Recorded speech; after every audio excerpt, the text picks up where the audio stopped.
Welcome to Lesson 1 of Dark Hole Elementary, Hardleg Gaming's beginner's guide on how to play the Yu-Gi-Oh! Trading card game. I'm Hardleg Joe, and in this lesson I'll be teaching you about the layout of the playing field.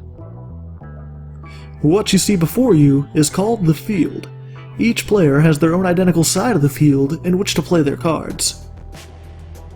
This spot here is for your deck, which holds all the cards that you have yet to draw or play. Your deck remains face down, and each turn you draw one card from the top of it. Neither you nor your opponent are allowed to look through your deck or arrange its contents, unless a card specifically tells you to. When you draw a card, it goes to your hand, shown here.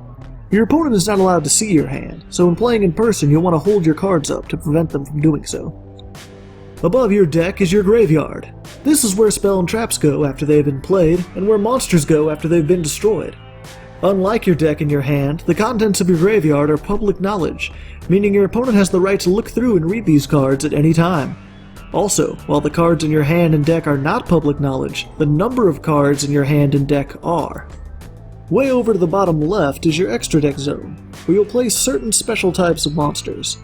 Don't worry about this zone for now, as extra deck monsters are optional, and will be covered in detail in Lesson 4A. For now, just know that like with your hand, your opponent doesn't get to see the cards in your extra deck zone, but they do get to know how many cards are in it.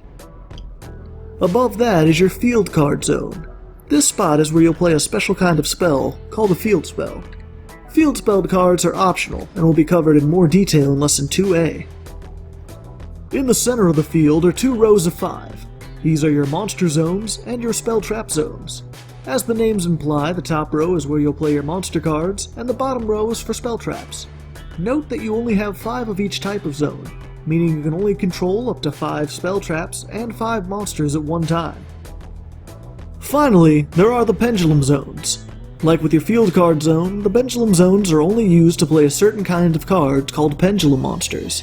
Once again, these types of cards are optional, and will be discussed later in Lesson 4A. Together, these 16 squares make up the field for Yu-Gi-Oh! Everything else you see on the screen is unique to Dueling Network, a website that allows you to play Yu-Gi-Oh! Online for free. These other icons and areas you see represent parts of the game which aren't on the field when playing in real life, but are important to know.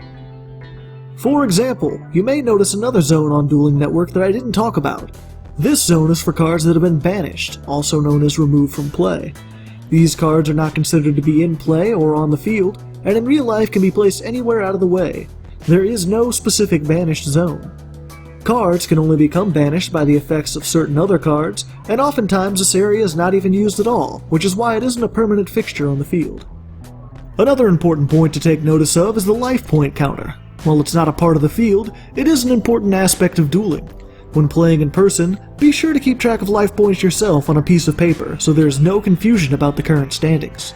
That's it for this lesson of Dark Hole Elementary. Now that you know the layout of the field, you can move on to learning about the cards you'll be playing onto it. In Lesson 2, I'll be going into detail on spell traps and the basics of how to play them.